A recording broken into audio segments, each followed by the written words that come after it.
इस वक्त 5G को लीड कर रहा है, 6G को भी लीड करने वाला है इंडिया और 12 GB डाटा पर पर्सन यूज़ करता है पर मंथ इंडिया में। और टेक्नोलॉजी के लिहाज से आप सब जानते हैं कि इंडिया हमसे बहुत ज़्यादा आगे है। बिल गेट्स से एक दफ़ा पूछा गया था कि अगर आपको एक इदारे से रिक्रूटमेंट की इजाज़त हो, एक यूनिवर्सिटी के स्टूडेंट्स आप सिर्फ ले सकें, तो वो कौन सा इदारा होगा? तो उन्होंने कहा था IITs।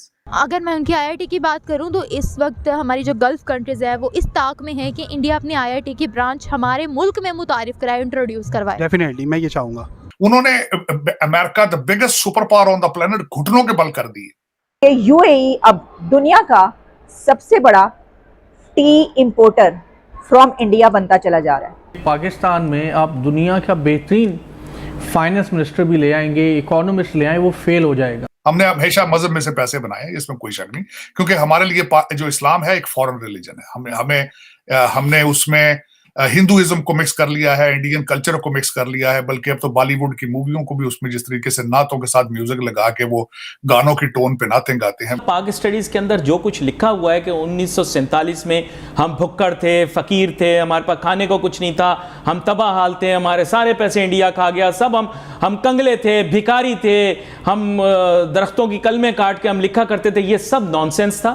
पाकिस्तान 1947 में इस खित्ते में तरक्की याफ्ता तरीन ममालिक में शामिल था।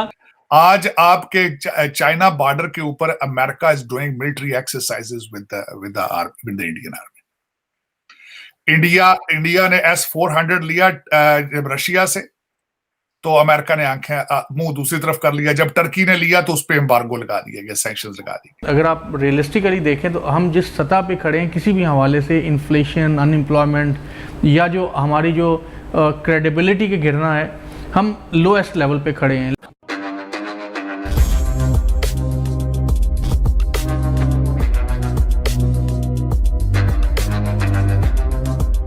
नमस्कार दोस्तों, अगर आप अमेरिका को कोई भी दूसरे देश के साथ कंपेयर करेंगे तो आपको एक फ़र्क साफ दिखाई देगा, और वो है टेक्नोलॉजी और इंफॉर्मेशन का। जिस तरह से अमेरिका अपनी टेक्नोलॉजी और इंफॉर्मेशन में बाकी पूरी दुनिया से आगे है, इसी वजह से वह वर्ल्ड सुपर पावर कहा जाता है।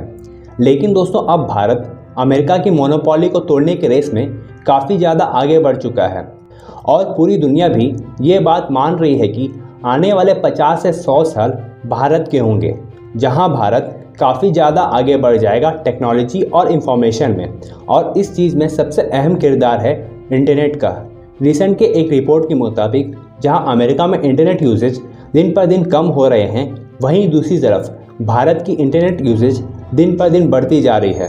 तो चलिए दोस्तों, इसी चीज़ पर पाकिस्तानी मीडिया का रिएक्शन देखते हैं। एक रिपोर्ट के मुताबिक अमेरिका में internet system is about to the end. और अगर हम पूरे वर्ल्ड में इंटरनेट की ट्रैफिक की बात करें तो ज़्यादातर 50% कंट्रीब्यूशन मिलकर करता है इंडिया और चाइना।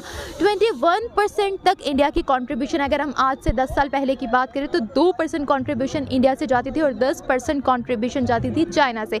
लेकिन अब रिपोर्ट के मुताबिक और वर्ल्ड बैंक के कहने के मुताबिक ये कहा जा रहा है कि due to zero COVID policy जो चाइना है वो भी क्राइसिस में जा रहा है, डाउनफॉल में जा रहा है, और इसी सेक्टर में हमें नुमाया किरदार नजर आने वाला है अपनी ही नेबरिंग कंट्री इंडिया का, कि वो इस सेक्टर में लीड करने वाला है और उसकी कंट्रीब्यूशन इस सेक्टर में और बढ़ने वाली है। इंडिया तो टोटली हमारे अगेंस्ट है, कोई भी काम हो, इस वजह से हमें इंडिया को प्रेफर नहीं देना चाहिए किसी भी शोबे में। वो जो भी आप कह रही हैं, हमारी इंडिया के साथ शुरू से ही नहीं बनती, और वो लोग हमें वैसे ही बुरा समझते हैं, स्पेशली जो मुस्लिम्स हैं। तो इस वजह से जो भी है ना, हमें इंडिया के ऊपर ज़रा सा भी वो नहीं करना चाहिए। हम उनको अच्छा समझते हैं? नहीं, हम अच्छा समझते हैं, लेकिन उनकी जो लीडरशिप है ना, वो हमें अच्छा नहीं समझती। उनकी लीडरशिप क्यों आपको अच्छा नहीं समझती? उनकी लीडरशिप हमें हमारे लिए उन्होंने फंडिंग की है ये सैलाब में, इससे हम लोग उनसे चीज़ें लेते हैं वहाँ से। हम लोग ये कहते हैं ट्रेड नहीं हो रही, लेकिन हम लोग वहाँ से चीज़ें मंगवाते हैं। वहाँ के मुसलमानों को वहाँ की लीडरशिप सपोर्ट कर रही है। अगेंस्ट तो फिर हम भी उनकी है, क्योंकि आप यहाँ पर खड़े होकर उनके अगेंस्ट ही बात करें। मैं उनके अगेंस्ट इस वजह से बात कर रहा हूँ कि हमने कोविड में उनको उनको इतनी इमदाद की है, लेकिन वो इमदाद की है, उनको हेलीकॉप्टर्स दिए हैं यहाँ से, उन्होंने रिजेक्ट कर दिए थे, और वो नहीं ली थी। ऑक्सीजन सिलेंडर्स दिए हैं, नहीं दिए थे। तो नहीं लिए थे, उन्होंने खुद टैकल किया था। अच्छा चलें, बाकी जो भी आप देखें, वो क्रिकेट मैच की बात है, आईसीसी ने उन पे दबाव डाला है कि वो पाकिस्तान में जाके मैच खेलें, जो उनका पेंडिंग पड़ा है सीरीज़ है वो ये भी नहीं खेल रहे, ठीक है, वो हमें अच्छा ही नहीं समझते, इस वजह से हमें उनके साथ किस सिलसिले में अच्छा नहीं समझ? मतलब कि वो कहते हैं जी यहाँ पे कोई दहशत गर्दी है, ये है वो, यहाँ के हालात ठीक नहीं है ऐसे करके, तो इस वजह से। और वो बेसिकली जो मेन चीज़ है ना वो इस्लाम के ख़िलाफ़ है। आपको पता होगा वहाँ पे बाबरी मस्जिद पे कितना तशद्दुद हुआ, वहाँ पे लोगों को कैसे मुसलमानों को कैसा मारा जाता है, उनको अच्छा नहीं समझा जाता। इस वजह से मैं कहता हूँ कि इंडिया की तो बात ही नहीं करनी चाहिए। हमारे 2.5 करोड़ बच्चे स्कूलों से बाहर हैं और एक भी हमारी यूनिवर्सिटी जो है वो टॉप की, दुनिया की 400 जो यूनिवर्सिटियां हैं, एक भी यूनिवर्सिटी उसमें नहीं आती। और बिल गेट्स से एक दफा पूछा गया था कि अगर आपको एक इदारे से रिक्रूटमेंट की इजाजत हो, एक यूनिवर्सिटी के स्टूडेंट्स आप सिर्फ ले सकें, तो वो कौन सा इदारा होगा? तो उन्होंने कहा था IITs। और इस वक्त जो है 23 IITs हैं। 50s में उन्होंने शुरू किया था एक IIT से, और आज 23 हैं और पूरी दुनिया उनका लोहा मानती है। चौधरी साहब, आपको MIT में एडमिशन मिल जाएगा, मैसेच्यूसेट्स इंस्टीट्यूट ऑफ टेक्नोलॉजी में, लेकिन आपको IIT में एडमिशन जो है is toughest than the MIT। अब मैं उसके बारे में बताना चाहूंगा कि आपकी यूनिवर्सिटियां क्यों नहीं है पाकिस्तान। आपकी इस वक्त 5 से 10 हजार लोगों को, मेरी कैलकुलेशन के हिसाब से, they are, I call them ruling elite. उस रूलिंग एलीट के अंदर आपके सियासतदान भी मौजूद हैं, उसके अंदर आपका हर वो पाकिस्तानी मौजूद है जिसके पास इख्तियार है, और वो जब उस इख्तियार को वो अब्यूज करके लंबे चौड़े तरीके से पैसे कमा रहा है। वो उसका एक फैशन है, या तो उसकी बीवी फॉरेन सिटीजन है और या उसके बच्चे फॉरेन सिटीजन है। अगर नहीं है तो फिर भी ये जो 5 से 10 हजार रूलिंग एलीट है, इनके बच्चे पाकिस्तान में नहीं पढ़ते। वो A लेवल O लेवल करते हैं, लंदन आ जाते हैं या अमेरिका आ जाते हैं। तो वो फिर पाकिस्तान में यूनिवर्सिटियां क्यों बनाएंगे? वो बल्कि उनकी ख्वाहिश तो ये होगी जो चल रही है यूनिवर्सिटियां उनको भी बंद कर दें, क्योंकि उनका कारोबार चलता रहे। आपने देखा है, चौधरी साहब, मेरा अलमिया ये है, खान साहब, इमरान खान साहब ऑक्सफोर्ड ग्रेजुएट, हमारे बिलावल भुट्टो साहब ऑक्सफोर्ड ग्रेजुएट जी, हमारे जितने रूलिंग एलीट है, खान साहब की कैबिनेट थी सारी की सारी यहां अमेरिकन और ब्रिटिश थी सारी।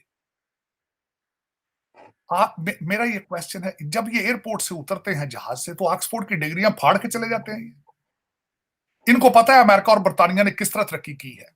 इनको पता है कि अमेरिका में, बर्तानिया में इन्फ्लेशन की वजह से 3 महीनों में 3 प्राइम मिनिस्टर चेंज हुए हैं।